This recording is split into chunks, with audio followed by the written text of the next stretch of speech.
All right. Okay, we're here with Jeff Lowther of BMC Team, who is now leading the Redlands Classic after 2 stages before the start of the criterium.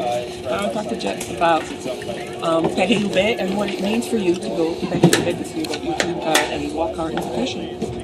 Oh, first I think it's really important just as for the progression of BMC that we can get these invites to these big races, and that the organizers respect us. And secondly, it's just and as a team, it's really important to for our progression as riders to get into the big races and to try to make a mark. And for me, it's really it's kind of daunting, but it's really an honor, and I'm extremely I'm proud to get to do it. And in a way, it's definitely a race that as a young kid starting to race, it's something in America what you know about is the Tour de France, Paris-Roubaix, and so for me it's a step closer to the Tour, so that means a lot.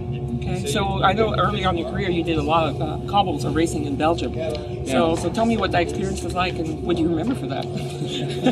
Trying to forget it every day. No, it was the kind of the experience that put me to where I am today. It was kind of my university. It was where I learned to race my bike, and it wasn't what I was suited for per se, but definitely taught me. It's kind of like really strong as your weakest link, so it made me a better bike racer by far. And so I do have sort of some classics experience. I've never been an amazing criterium racer, I'm thinking about today. I've never been the greatest classics racer, but I think I can race well for the team, and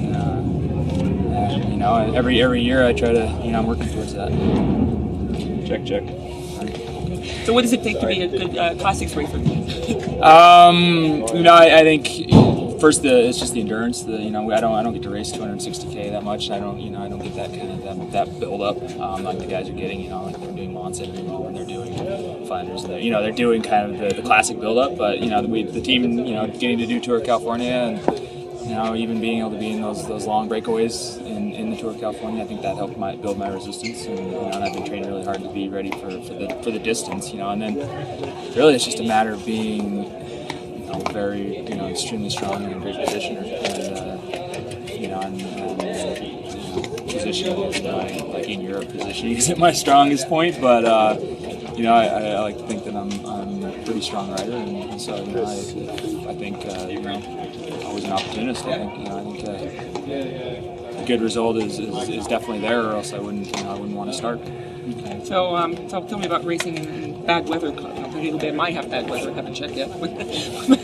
Find out on the day. Yeah, the bad weather. Yeah, it's the same for everybody.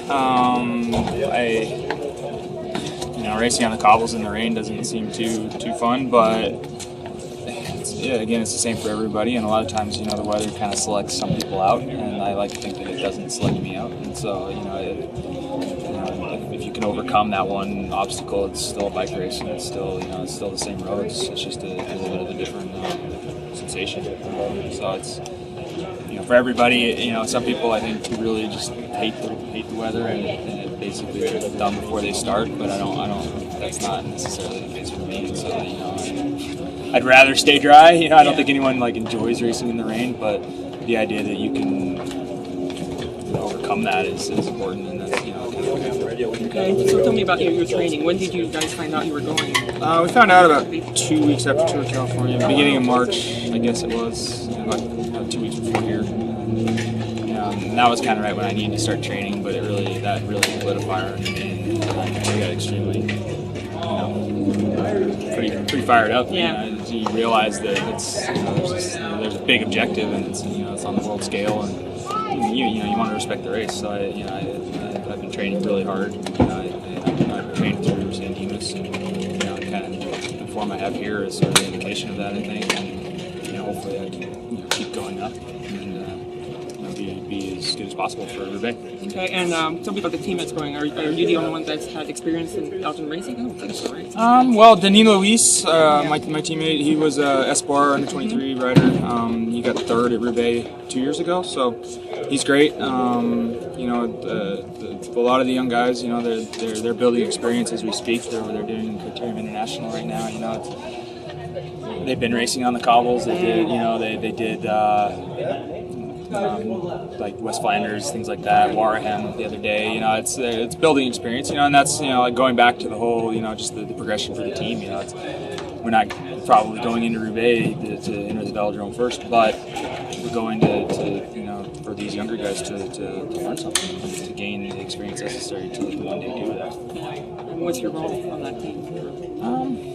I think I have some leadership, potential, but also just I think the team is going to enter the race with a lot of opportunism, and just as ever try to race aggressively and be look for the early break and try to just stand up to the races as best we can. Okay, and last question. So what's your schedule after? You're staying in Europe for quite a long time. I'm doing a Schelde Pries, and then there's a pretty good little gap, but just the next race is Tour of Romandie, which is another Pro Tour race that we've been invited to, and so I'm gonna watch it to stay over in order to really not battle with the jet lag and kind of be as prepared as possible for Tour of Romandie, as it's